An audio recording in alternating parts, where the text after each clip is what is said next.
by the Chinese Minister for Metallurgical Industries, Mr. Li Dongyi, could represent a resurgence in the steel industry.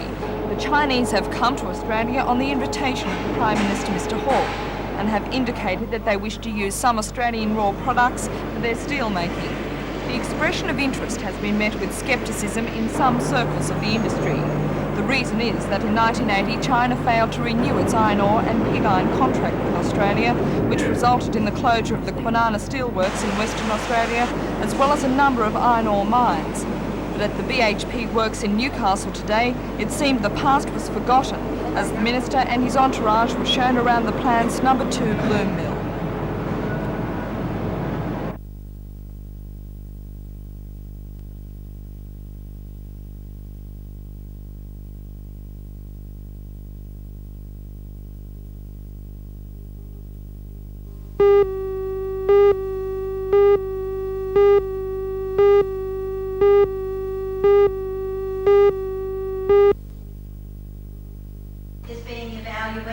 Nurses and nurse educators from all over the region gathered at the Newcastle College of Advanced Education today to hear the woman whose nursing textbooks have become the Bible for many taking up the profession. Grace Fivers has conducted many workshops throughout the world. She says documentation of facts about performance, which is the mainstay of the critical incident technique, is extremely important. We're hoping to convince and persuade nurses to consider documenting important events that occur as they give patient care, and for students to document events in their learning experience that are significant and important because they make a difference either in the effective outcome or the ineffective outcome of the action that they've taken.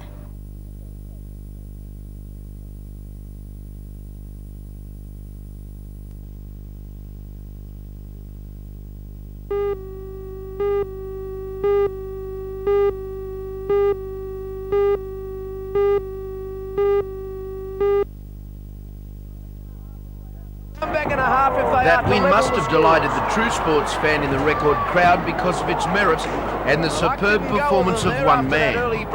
Every now and then you see a sporting performance that warms the soul, that makes you glad for the memory.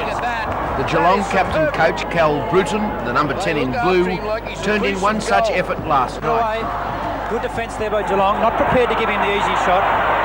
The little man gives away in excess of 30 centimetres to most players, but that's all he gives away.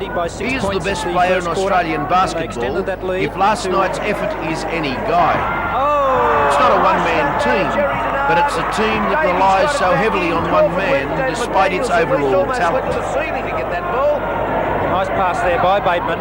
This is Crawford, that's 2 points. When he qualifies, he will play for his new country, Australia, that's for certain. Cal Bruton, what a ball. Oh, yes. Heaven's sakes, look at that. Great play. He ought to be the Harlem Globetrotters, number 10. It's a fine exhibition. You wouldn't get a better exhibition than what he's showing us tonight. Madison there. 4 The points. Falcons to a man gave it all they had. They were simply outdone. Look at that. The Newcastle Hunters, playing very well at the moment in the South Eastern League, had their playoff chances take a hiccup today when they were beaten by second-place top Melbourne team Knox Raiders 114 to 108. The 6 points margin only confirms the good form of the locals, with Larry Davidson and the visiting American Buster Matheny leading the charge.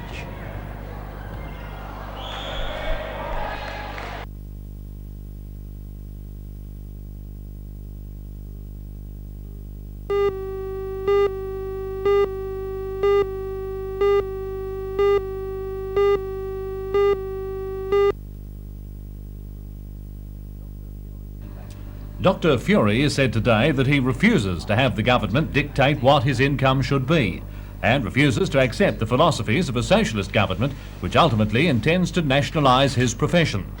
Dr. Fury defended his stand by saying that in order to maintain the high standard of service his practice offers patients, he must be paid the fees he feels he deserves. It's a very expensive enterprise these days to run an effective, competent medical practice and use all the medical equipment that we have at our disposal.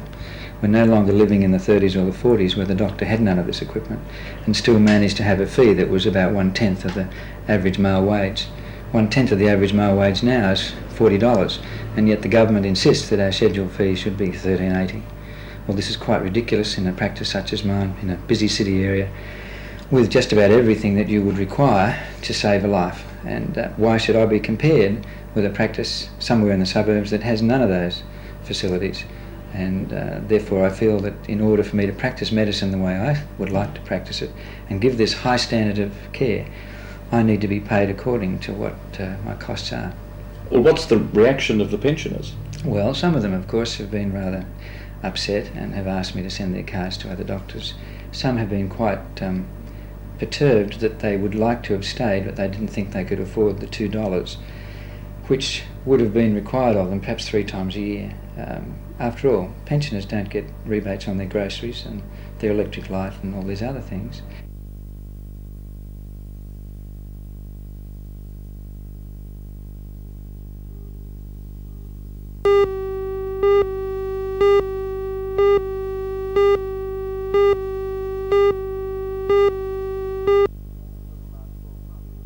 For the last 12 months, the proprietor of this cut-price food supermarket, Mr. Alan Lamb, has been fighting Cessnock City Council over the blackboard advertising at the front of his store. The council passed an ordinance outlawing the boards, saying pedestrians could trip over them and be hurt. Mr. Lamb refused to move them and says that in 30 years no one has tripped over one and that they are a vital form of advertising in the struggling shopping street.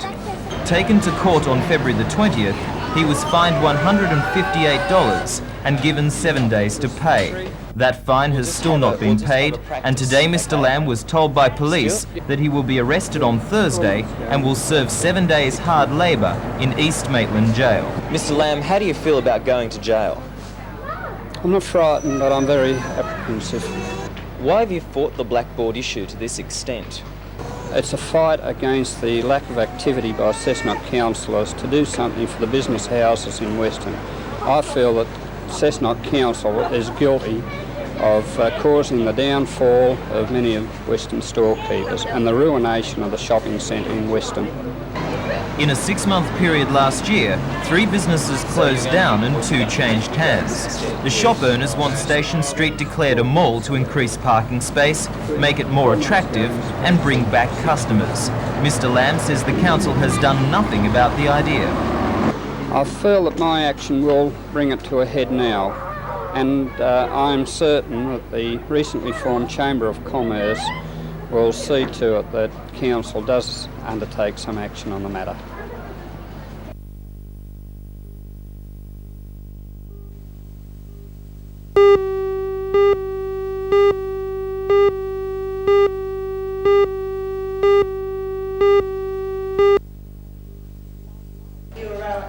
Last night, Labor aldermen moved that Council reaffirm its position as a nuclear-free zone, following criticism that the Council was not playing an active role in keeping Newcastle nuclear-free.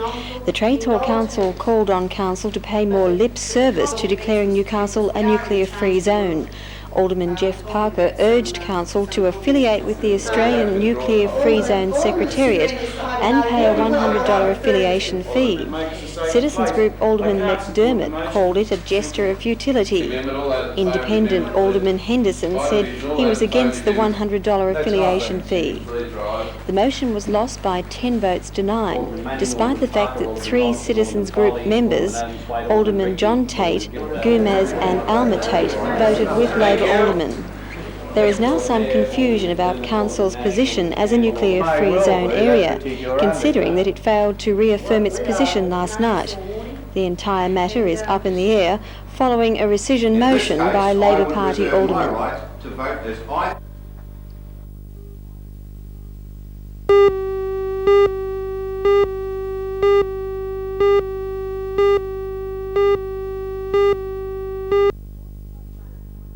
The voice of unemployed youth and school students is often unheard, but 28 young people from Maitland are some of the exceptions. They contributed to this book, compiled by the Maitland Youth Action Group, which was printed as part of the government's wage pause scheme. The book of poetry, short stories and illustrations focuses on some powerful subjects, as Centre Coordinator Kay Hardy explains. What are most of the poems and the short stories about? about issues of life and society. Some of them about conflicts with parents, a little bit about racism and their dislike of it, the bomb, those sorts of things. So they really do care about the social issues? Very much so, and upon reading the book, I think you would be amazed at the depth and concern that these youth have.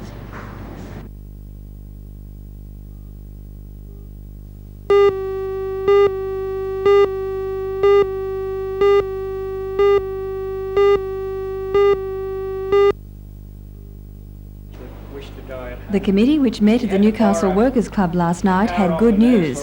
President Alwyn Holmes said the last 12 months had seen many remarkable achievements. One in particular had been improvements to the melanoma clinic at Wallsend Hospital. Mr Holmes said that the clinic had been brought out of the doldrums to a high standard. Another success story was the Mater Hospital service to cancer patients at home. More funds had enabled almost 30 patients to be cared for in this way. The New South Wales Government was also thanked for its commitment. The tremendous help to defray the cost is a get-together. And I think from the telethon we received that get-together, and the committee has stuck to that, which has... There was also a special presentation to one of the major fundraisers. A plaque was presented to NBN in appreciation of the telethon appeal. It was accepted on behalf of the company by Mr Roy Earle.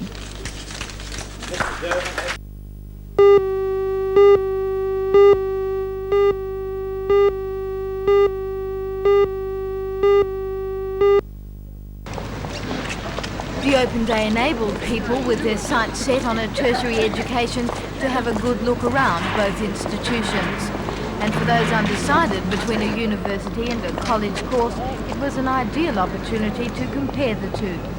More than 2,000 people from as far afield as Sydney, Port Macquarie and Narrabri took advantage of the Open Day.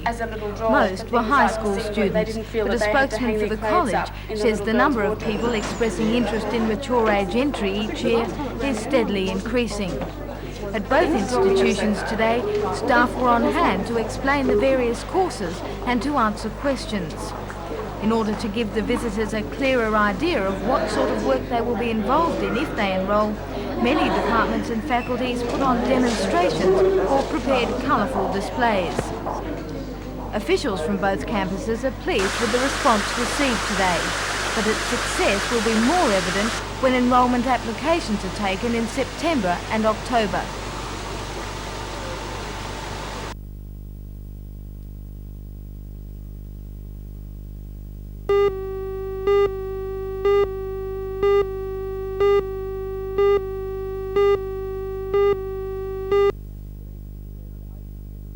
Good evening. It's round 8 of the NBN Carlton Premiership in Newcastle this weekend, with our TV match of the day tomorrow listed for the Waratah Mayfield North Newcastle clash at the International Sports Centre. Waratah have won 3 matches from 7 starts this season, but in recent weeks have shown signs of turning into a pretty handy side and a semi-final prospect. North, on the other hand, are a force again now they have their rep players back, barring, of course, their state player Rex Wright. With coach Lindsay Gailey from Waratah Mayfield on the sick list, I spoke to his deputy and former TARS first grader Keith Wilson. We probably lack a bit of experience, but the young fellas are certainly doing their best and, all having a go. So most of the games that we've been beaten on, we've come from behind, to sort of really peg them back. So in the second half, so it's something that never happened previously. So we're pretty happy with the results. You've certainly got some speed on the wing, Stevie Robber. Yeah, Stevie Robber's got heaps of pace. Chrissy Booth and Stevie Little on the other wing are all very quick. It's just a matter of getting the ball out to them. Now, Steve Robinson, the Waratah Mayfield winger, catches the ball there in his own in-goal. Made it back into the field of play through a couple of very ordinary tackles. Gave it away out wide there to Chris Booth, as it certainly is. Makes play down the field, pulls the fullback to him, finds Robinson on the inside, and it's see you later. They certainly can't catch. He's a bit of a speedster, and as you can see, running well within himself. So he gathered the ball in his own in goal and put it down there. It's always a hard, tough game against North, but we feel we can come away with the 2 points today. That should be an interesting match. The other matches listed for the weekend on Sunday are West versus Maitland at Harker Oval, New Lambton. Curry plays Central at Curry Sports Ground. Macquarie are opposed to Cessnock at Lyle Peacock Field, Toronto. South Newcastle play Lakes United at downtown Townsend Oval.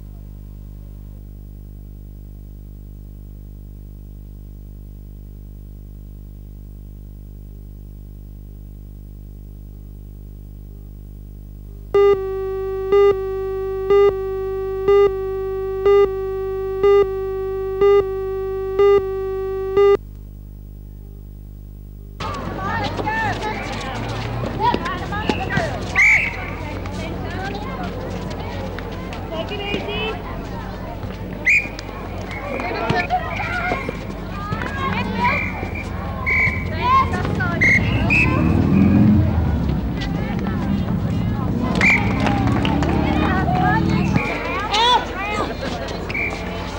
To the top, someone!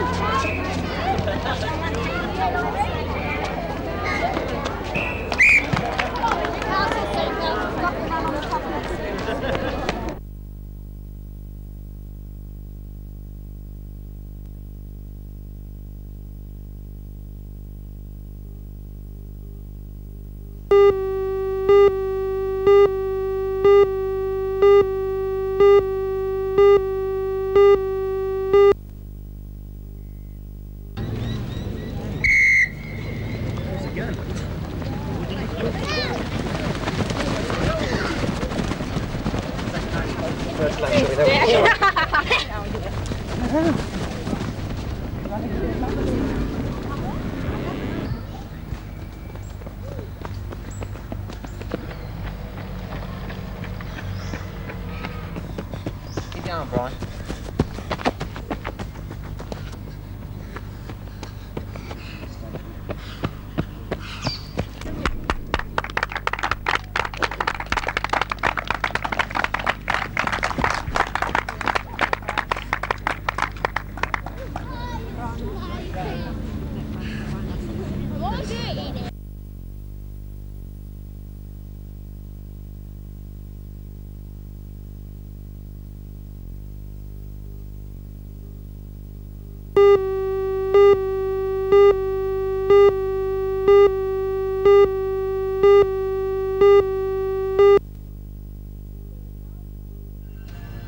There are 9 vans in this year's exhibition, each of them unique. Most are winners of state and national titles. This van, which belongs to Novocastrian Craig Godby, won the 1984 National Championships held in Albury-Wodonga in April. The organiser of the exhibition, Mr Don Roach, says interest in custom cars and vans has dwindled over the last couple of years, and he believes the high cost of pursuing the hobby is responsible. According to Mr Roach, preparing a van for the show circuit can cost as much as $50,000. In comparison, the rewards are small. The richest van competition in Australia, the National Titles, carries a first prize of only $800. Keeping the vans in tip-top condition is also costly and time-consuming.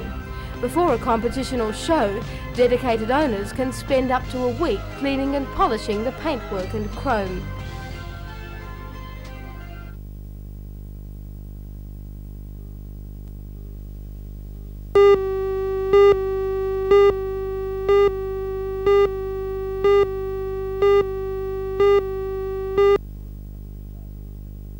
Urban boys are coming in today. They're in camp today and they're training this afternoon. They'll be on tomorrow morning at 10 o'clock they play, and then tomorrow night, and on Thursday morning's their final game. I noticed from watching last year that 2 that come to mind are David Moon, who now plays with Illawarra first grade, and of course Greg Alexander is blitzing with Penrith, so particularly the Opens aren't that far from first grade, are they? Oh no, there's one boy actually with Metropolitan, David Ronson, who's been playing with Manly, first grade, second grade.